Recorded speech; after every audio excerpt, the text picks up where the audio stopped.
Welcome to the Builders Podcast, episode 41. Lorraine Ball, her story, corporate lessons for agencies, and how to sell an agency. Before we dig into this episode, please subscribe to this podcast and give us a thumbs up or a like if we've earned it. Doing that will help us reach more people and deliver these valuable from the trenches lessons to those that can benefit. Today I'm joined by Lorraine Ball. Lorraine has an amazing story and shares her journey today. From 20 years in corporate America, running her own agency for 19 years before selling it, to what she does today, which is podcasting and training. There are a lot of lessons shared. We talk about motivating teams to meet big goals, social media, processes, systems, and a surprise topic at the end that I have a special interest in. Let's dive in. Hello, everyone. I am here with Lorraine Ball. She is a good new friend that we met with through a mutual connection. She has her own podcast. I'll let her tell her story and who she is and all that good stuff. But she has her own podcast. She's run agencies. She's got some really great experience and things to share today. With that, Lorraine, you want to tell us a little bit about yourself? Matt, first off, it is so nice to be here. Thank you for having me. Mm-hmm.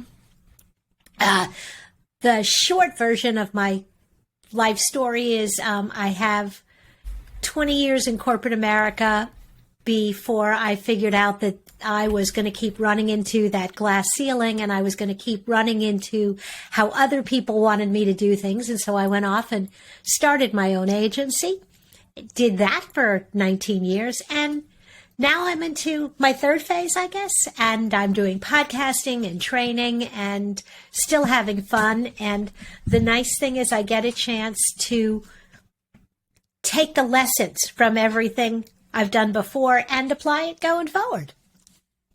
Yeah, I love that breadth of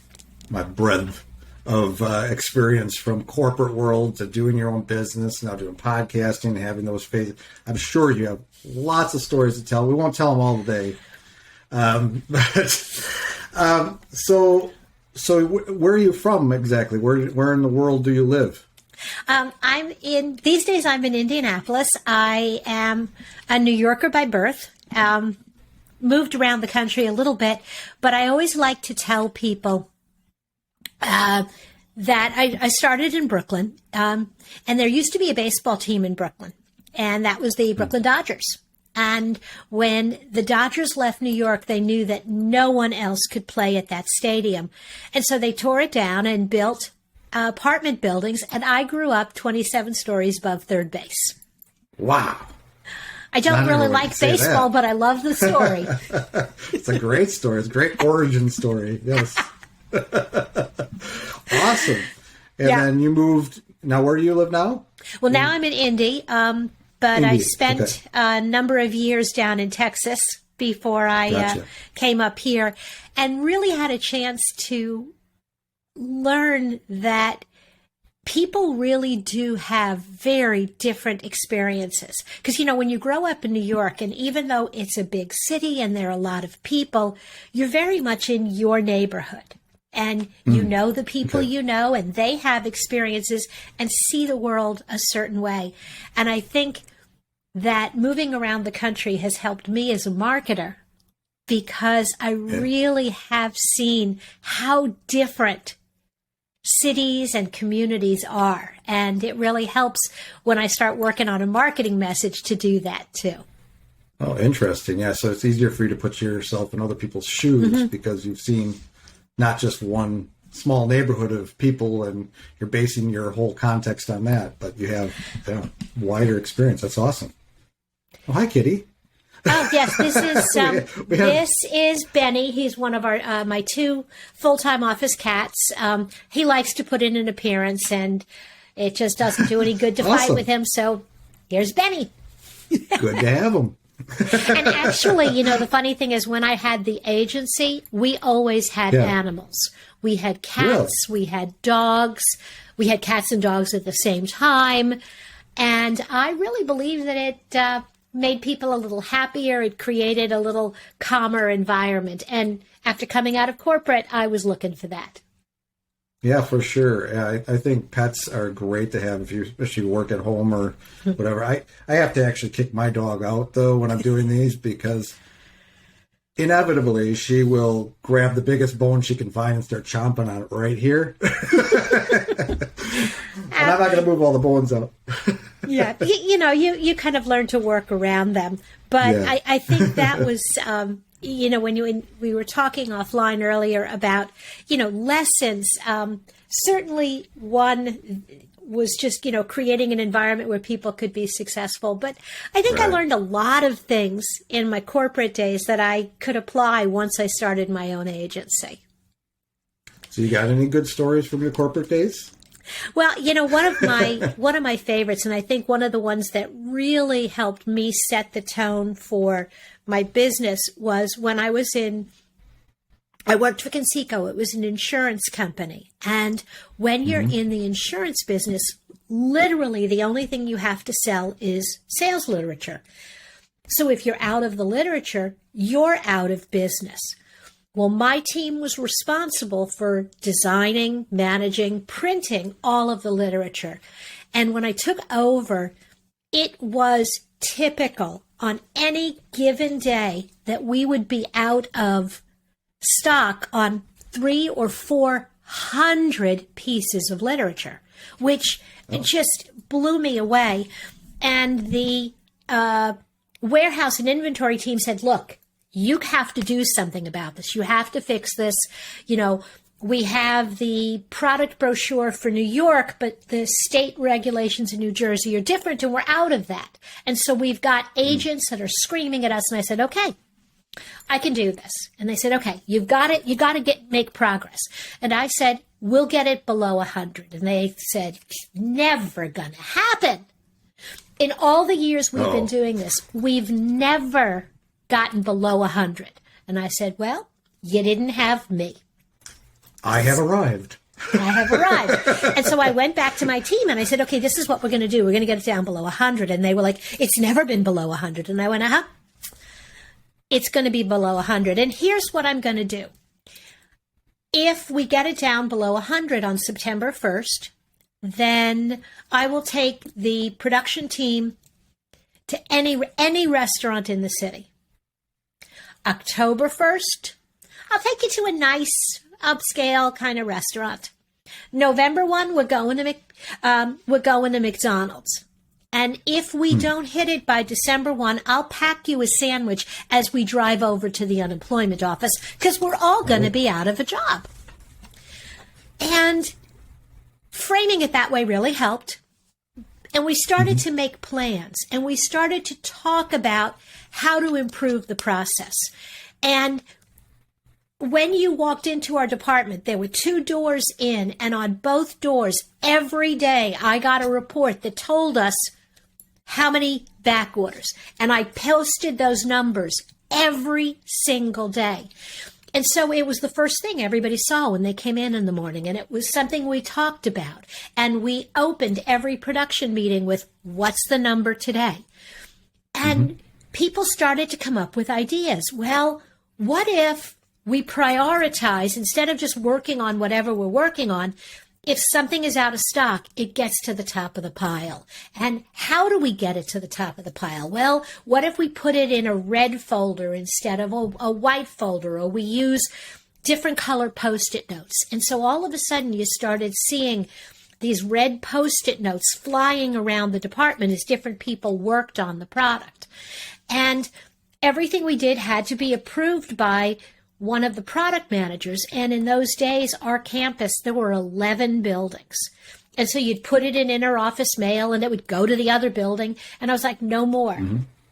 We're out of stock. If we need something approved, you take it over to the other building. Good thing it was summer, because this would not have been pleasant in January. But we took it over to the other building and we started telling other people what we were doing. And so other people who had to get us information or update things, everybody knew if it had a red flag, that went to the top of the pile. And the numbers came down. and they came down and they came down, and we kept trying things, and not everything we did worked, but a lot of it did. And we made real changes in our procedures. And when we started to get close and people began to go, oh my God, we're going to hit 100. There was a high level of excitement, and everybody came in every day and they wanted to see the numbers. But we also started to get proactive because we had a system for the outages. Now we started running reports on things that were low, not out of stock, but low. Mm-hmm. And so we could start working on those things before they became critical. I took my team to a really nice restaurant on September 1st. That is awesome. The guys from the shipping department sent over chocolate for us to have for dessert because they were so excited. And the numbers kept coming down. Now, it wasn't sustainable, but we actually got all the way to 0. There was one day where there wasn't a single piece of literature. And the lesson that I learned and the thing that I took with me was, first, everybody had a common goal. We had a very clear, very specific goal. Everybody was involved in coming up with ideas to help us move in that direction. And everyone celebrated the success. And that became kind of central to my company. I always had a very open book style. Everybody in the team knew whether we had a good month or a bad month. They all talked about how do we improve this because they understood where we were. And I just think that transparency and that unification around a common goal is an unbeatable combination. Yeah, that's an amazing story, and congratulations on that. They were probably singing your praises for years after that. That's how you do it, right there. That's how you do it. Having that. Yeah, but having a target like that and getting everybody on board, and having that kind of in their face every day. When they walk in, they can't avoid it. They're probably sleeping at night thinking of ideas because they I know I was. It's like, wait, I got an idea, write it down, and they're not even at work. But that's amazing. That's a great success story.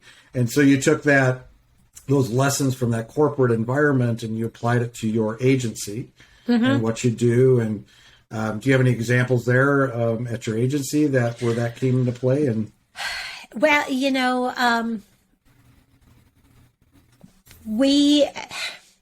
we used it so often that sometimes it's hard to come up with a single one. But I think the big one was web traffic. We knew that in a way it's a vanity metric, but we also understand that marketing is a numbers game, and the more traffic you get. And so we did something with, we're at, 5,000, 6,000 views a month. I want to get to 10,000. What do we need to do? And we did a lot of the same types of experimenting. We looked at different social media. We looked at advertising. We looked at changing up our newsletter schedule. And we got to 10,000. And again, it was on the wall when you walked in. Now, that didn't change. We didn't make ourselves crazy day by day on that, but we tracked that month by month because we recognized that, but in doing so, what we learned was the rhythm of our website. We learned that, Wednesday was a good day, Saturday, not so much. Actually, Saturday was good, Sunday, not so much. But we could see, we send out the newsletter here and we do the Monday morning at the Peg and we do these different things. And we could begin to see which of those things were actually making a difference and which ones weren't. And it actually gave us permission to give up some of the things that really weren't really making much of a difference at all. Right. And a lot of that you have to kind of be tracking it all with analytics or with just keeping track, reporting on how this did or that did. I mean, we do the same thing kind of. We only got into really social media this year. up until this year, I didn't really do any marketing per se. But this year I made the conscious decision. We're going to do social media. We're going to do content, right? And that has been the process with us, is this constant iteration and what's working. I just had a conversation with my marketing person about that. Like, what is working? What can we, and we're going to do more of that as the end of the year comes now. And so we can figure out what we're going to do in 2022. But it's decide, what platforms are doing well for us. Where are we just going to have a presence? Where's the engagement? And figuring all that stuff out. But it's all through doing it. It's all through experimenting and trying things and brainstorming and coming up with finding new tools or whatever to try to do those things, and then refining those processes, making them more efficient. And yeah, it's fun. Well, it is. And I think the one difference with social media and than some of my other marketing activities is it is an arena where the rules change, and they change rapidly, where I think in traditional marketing and in production environments, you could take a lesson and learn it and apply it, and it would be good for a while. And what I've learned in social media is Facebook changes their algorithm, and all of a sudden your traffic goes to crap, and you're like, but I didn't do anything different. I'm doing the same things, and that constant need to up your game. I think that was that's a lesson that I learned painfully. And not maybe having all your eggs. Yeah, not having all your eggs in one basket. You gotta make sure you can't put all your for sure. So but kind of back to the this amazing rallying around an idea, and like again, there's situations in my even recent history where I had to rally the troops this year because we've had a really good year. We're doing amazing. In fact, we're about beyond my expectations halfway through the year, and I'm like, okay, well let's. I talked to the team. I sent them an email, and I said, okay, here's the situation. We're doing really good, but so this gives us a little room to focus on this other effort, and that's to get better at taking care of who we have, our current customer base or client base, and just get better at our processes. Just make sure, just blow them away for the rest of the year. And so that's what we got. That's what we can do now. We can just blow them away. And so that was something where I rallied them, and we're just all like, that's what we're focused on. And it's amazing. And, but go ahead. Well, I was going to say, you said something there that really makes a lot of sense. And that was, we're going to focus on our processes, because as your agency grows and changes, as your in corporate, we had high turnover rate, and we were always training new people and standardizing those processes. And really, when you have a chance to catch your breath, to go back and go, okay, this is how we've done it, and you have the steps. What's missing or what's slowing us down?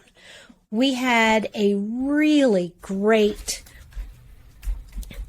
web design pipeline, and we automated a lot of the reminders, but then we had some people with different skills hop in, and suddenly different people were doing the tasks, and they were doing them differently, and it was good. But the process was still sort of pumping out these reminders for things that we didn't do anymore. And there were things we did do that weren't in the process. And so we had to go back and go, okay, what's missing? How do we fix this? How do we change it and kind of standardize it so it would be replicable? So we didn't have to reinvent the wheel every time I sold a new website. Right. Well, I mean, and that kind of speaks to the fact that, processes, systems and stuff is not a one-time build and leave it, forever. It's always going to be work because things are always changing. New people are in the mix, or just new tools or new ways of doing things. It's always good to revisit that periodically and refine those things to continue to get better and better. So that's really important. Yeah. And also revisiting the tools. And this is really not my favorite thing. I don't love learning new software.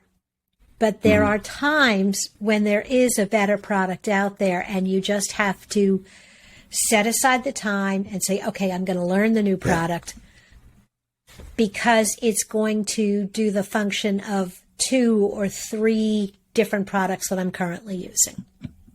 Right. Oh, yeah. Tools. I mean, in an agency, if your agency is anything like mine, it's like, it's very easy to get, maybe we can call it tool creep, and like scope creep.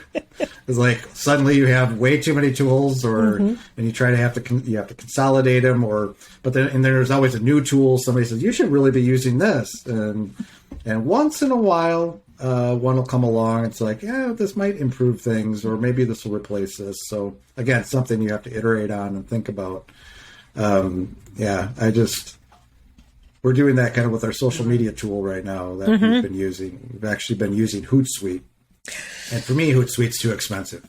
It's like too expensive, and it's not, it kind of does what she needs to do, the person helping me, but we found this other tool, what is it called? I'm going to find out. Yeah. I'll tell you, we stumbled on Publer, and I have really liked it because I've used Hootsuite, I've used Buffer, I've used a lot of different. I used TweetDeck back in the day when Twitter was the thing. The thing I liked about Publer is it integrates all of my social products. I can do Facebook, Twitter, LinkedIn, obviously, Instagram, Google My Business, and Pinterest, all from one dashboard. And I hadn't found anything else that worked that well. So I was really happy to find that. Yeah, well, we actually found, and I just did some Googling, and we're testing it right now, is Social Pilot. Oh, yeah. Yeah. And that's similar. Everything's built into it, and it looks like it's had a great interface. It's reasonably priced, and actually does probably a little more than we could do at Hootsuite, minus Twitter. One of the things we like to do is keep track of things on Twitter a little bit more and like things and repost things and stuff, but doesn't do real good in that. You could use a free version of Hootsuite to manage your lists on Twitter, and if that's the only thing you're doing, you can have a free version of that. Yeah, otherwise we were looking at TweetDeck. TweetDeck's been around forever, just for at least a decade or more. But I don't know. The thing that the reason I got away from TweetDeck and the reason I make a face, and I haven't gone back and looked at it in 15 years, so maybe it's better. It was a real memory hog. You had to download TweetDeck to your desktop, where Hootsuite, Buffer, Publer all live in the cloud. TweetDeck was resident on your device, and it just sucked resources. Yeah, now it's actually on a subdomain, so it's okay. So it is operating in the cloud also. I don't know if they have I don't know if they have a client now that you can download, but download.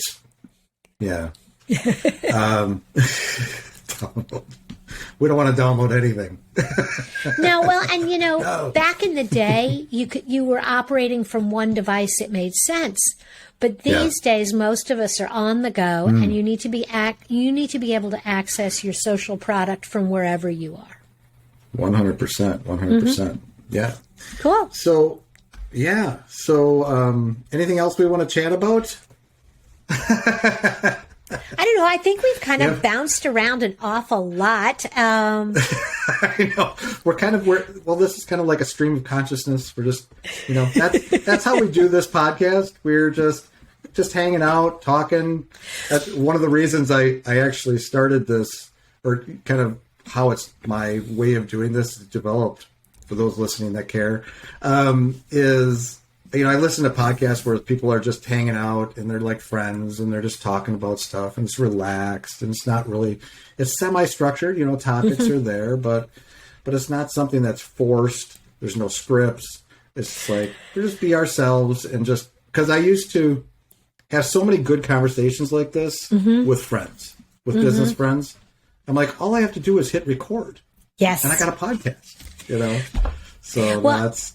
You know what I found is, and I can always tell when I'm interviewing somebody for my podcast, if they're working off a script, they're so rigid, and sometimes the conversation goes off in a weird direction. And if I take them off script, they're like not prepared. And it's like, no, dude, you got to be yourself. Just roll with it. I mean, I know there are things I want to talk about, and I have familiarity with the subject matter, so it's not completely off the cuff. Yeah. But it still feels like you're sitting in on a conversation. Yeah, exactly. Yeah, I mean, for even my solo podcast, I'll just have like a bullet list of maybe 5 or 10 items, and then I just talk. And I mean, not everyone can do that, though. It's, you know, it depends on the person and how I can just sit here all day and just talk about business, but we'll save that for another podcast, maybe. Absolutely. Yeah. I would love that. No, I know you have a lot to share, because you were in, you know, you had an agency for 19 years. I know you sold it now, right? And you're just doing podcasting, right? Yeah, well, and you know, that whole selling the agency, that was an interesting process. And someone told me, when you get ready to sell your business, that it's a 5-year process. And I went, 5 years? I got news for you. It's a 5-year process. Is it really? Yeah. It really is. Between, you know, I got my first offer, it'll be 6 years ago now, and negotiated and researched and went back and forth and ended up not going forward on the deal. Realized I needed to clean up my processes. I needed to do some things that would make the company more attractive to someone else, and make sure that the company was less dependent on me, because that's the biggest thing that makes it hard to sell your agency when you are ready to leave is, can it run without you?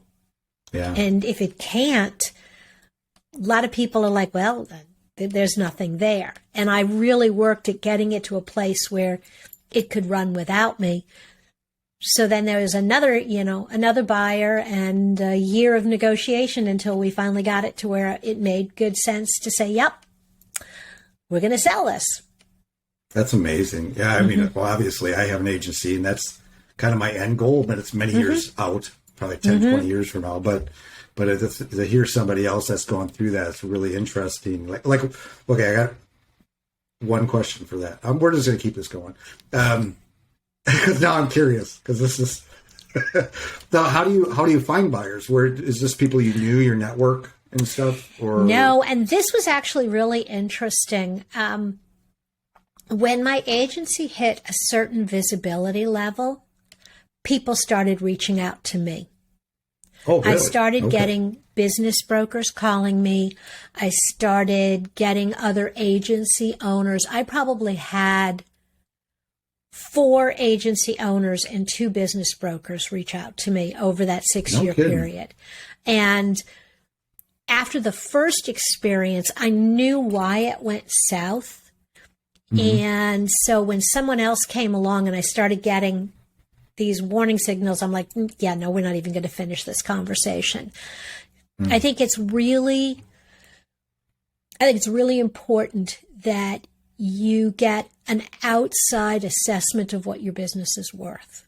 And I did that after the first go round, or actually during that first go round. I got an offer, and then I had somebody else value the business who came back and said, yeah, it's actually a really good, it's a fair offer. This is how you calculate it. And I ended up pulling the plug on the deal because I didn't like the guy. And I thought, my employees are not going to like him, and my customers are not going to like him. And it just didn't make any sense. The company that ultimately acquired Round Peg had a similar culture to ours. And it felt like it would be a good place both for my employees and my customers. You know, a year into it, I think I'm happy with the decisions that I made. And I think some of my employees liked it. Some of my employees didn't. And that, that's part of it. Yeah. But I think it was the right opportunity at the right time. Yeah. I mean, I think about, as I'm building my agency, and I'm only a couple of years in, but I think, if I do turn this over someday to somebody, I want to make sure that person has the same values, has the same kind of culture, similar culture and stuff. And I know that's all going to come into play. I'll leave it at this, and then we can move on with our days.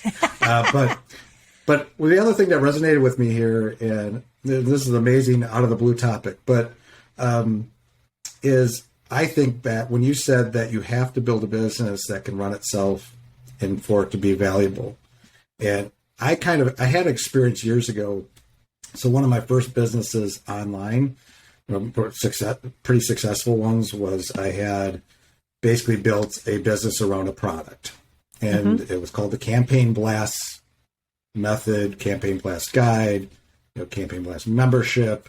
It was Campaign Blast. It was actually all about pay-per-click advertising and affiliate marketing, or affiliate marketing with pay-per-click advertising. And I sold thousands of memberships, thousands, of products. I made a pretty good business out of it. But the writing was on the wall as Google changed over the years. And so my methods stopped working as well as they did. Things changed. And I wanted to sell it. I wanted to move on and do something else. I was kind of burned out too with Google. And I can see that. Most of us get burned out eventually. Yeah. So that's how I got into web design and development.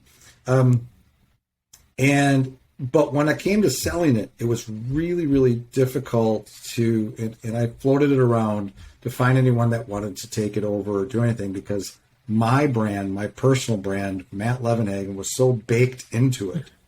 Like I was the one that, that created all the materials and did all the stuff. And it was too much Matt for somebody to be easily take over. And I think that's the same way with almost any business. You have to, maybe in the beginning you're more involved, but at some point you have to sort of start, fading to the back and being able to, on the agency side, it meant letting my team have the primary relationship with the customers.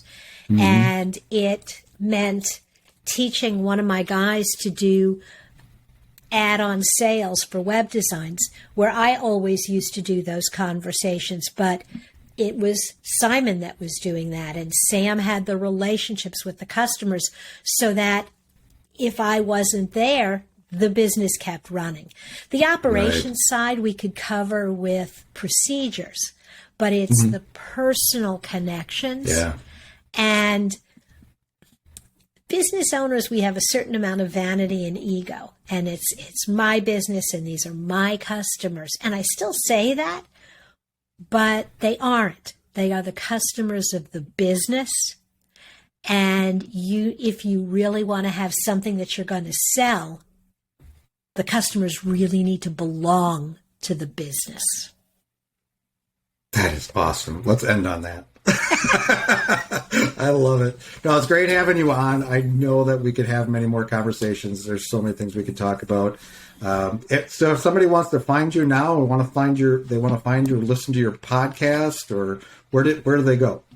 So More Than a Few Words is a marketing conversation for business owners, and it is available wherever you listen to podcasts. Amazon, Spotify, iTunes, you name it, More Than a Few Words. And they can find resources at digitaltoolbox.club. Of course, I'm Lorraine Ball on LinkedIn, on Twitter, on Facebook. On Instagram, I'm Lorraine F. Ball. Again, great having you on. Thanks for your time. Thank you. This was fun. That's all for today's episode. I hope you enjoyed that. Again, please subscribe if you haven't already and give us a thumbs up if we deserve it. If you want to comment on this podcast or provide me with requests on topics for future episodes, please find your way to thebuilders.fm. You can contact me there or add a comment under these show notes. Now a word from our sponsor, Unified Web Design. That's my agency. We build custom websites, features, we maintain websites, we work with agencies to fulfill their web design and development needs, and more. If you're interested in our services or looking for an agency to work with as a partner to build awesome sites for your clients, feel free to reach out to me at unifiedwebdesign.com. There's a handy contact me link at the top. Fill out that form and it will open a ticket, and that ticket will find its way to me. Thanks for joining me today. We'll see you next time.